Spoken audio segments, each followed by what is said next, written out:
everyone, and welcome back to another E55 AMG video. Today's video is an update, and it's about an issue that I think most W211 E55 AMG owners will go through, and that's an air suspension issue. So, without further ado, let's get started.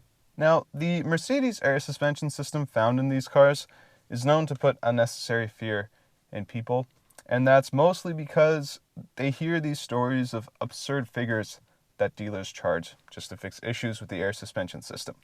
But when you get to the bottom of things, you're going to find that this air suspension system is a lot more simpler than you think, and it's a lot easier to work on, especially when you compare it to the hydraulic system found in the V12 cars of this era.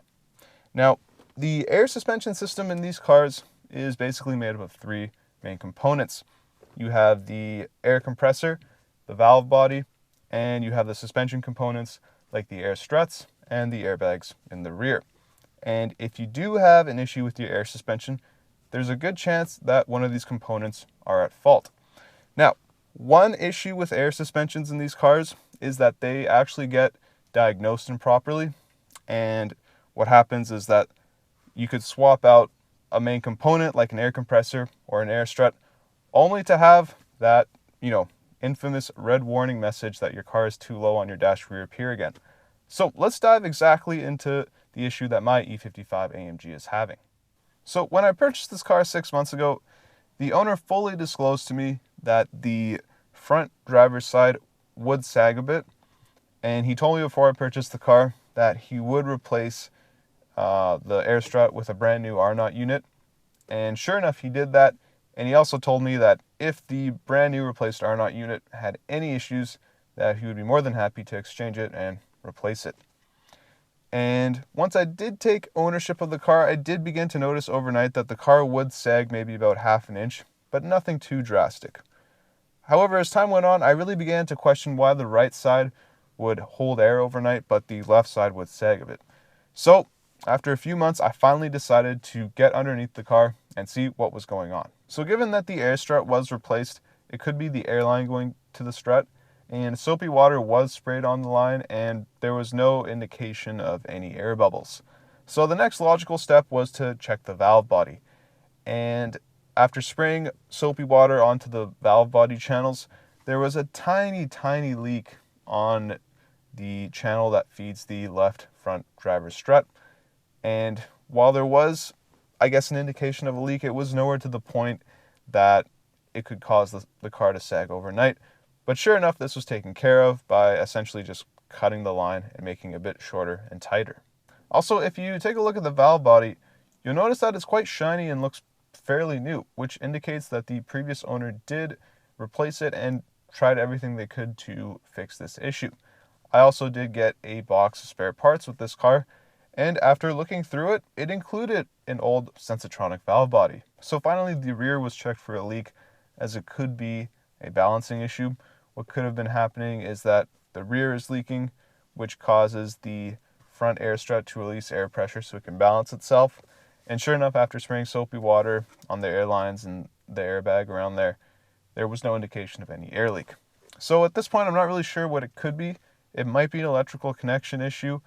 I actually overnight took out the electrical connection to the front air strut, and I found that it would essentially drop slightly slower overnight compared to it being plugged in, but the car is still dropping overnight nonetheless. So at this point, I'm still investigating what the issue could be. It might be a height position sensor, or it could be that the brand new air strut is in fact leaking and it needs to be replaced. Not entirely sure. And to be honest, it's kind of hard to tell. But nonetheless, I'll try and keep you guys updated.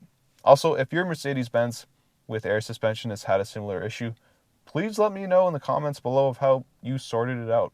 So after giving the air suspension a look over, I decided to give the car a quick inspection. And sure enough, I found that it actually has the infamous Vallejo Radiator, which causes transmission fluid and coolant to mix, and this destroys your transmission. But sure enough, I did check the transmission fluid, and it looked absolutely fine with no indication of the infamous strawberry milkshake. So definitely the Vallejo Radiator is something that has to be replaced in the near future. So yes, it's clear that this E55 needs some work, but it's nothing too drastic. And I have been reading a few comments in my E55 videos, and some of you are quite quick to say how unreliable this car is and how costly it is to own. And honestly, there is some truth to that. But before you comment down below and say how stupid I am or how much of a money pit this car is, hear me out for 1 second. First of all, you need to understand that no one today buys an E55 AMG as a means of cheap, daily reliable transportation. They buy it because they've lusted after this car for quite some time, and thanks to depreciation, they can finally experience it. These cars definitely can be money pits, but that's only if you don't do your research and you take it to the dealer or it gets improperly diagnosed. There are tons of resources online, and compared to modern cars, these E55s are relatively simple and easy to work on. If you do plan on owning this car, make sure to do some work yourself or know someone who's knowledgeable and can fix it to you at a discounted price. Because if you do plan on taking it to the dealer, chances are that you're going to pay quite a bit. And last but not least, I just want to give you guys a quick update on the Project M3. The first priority is definitely the differential. Once that gets fixed, the car is going to be a lot more drivable. And I also really appreciate the comments down below saying what the issue with the diff could be.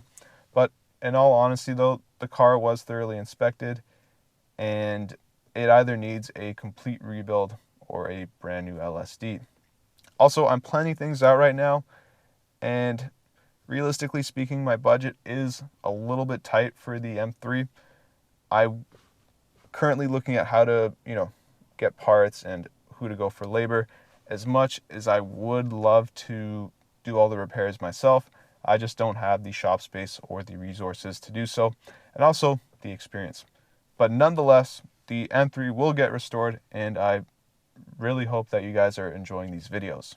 Well guys, that will do it for this update video. If you also want a more behind the scenes look, make sure to follow our Instagram page at West Van Garage. So anyways, if you want to keep up with the E55 and the M3 series, along with other car reviews, make sure to like, comment, subscribe, and share, all the good stuff. And as always, thank you so much for watching, and we'll see you in the next video.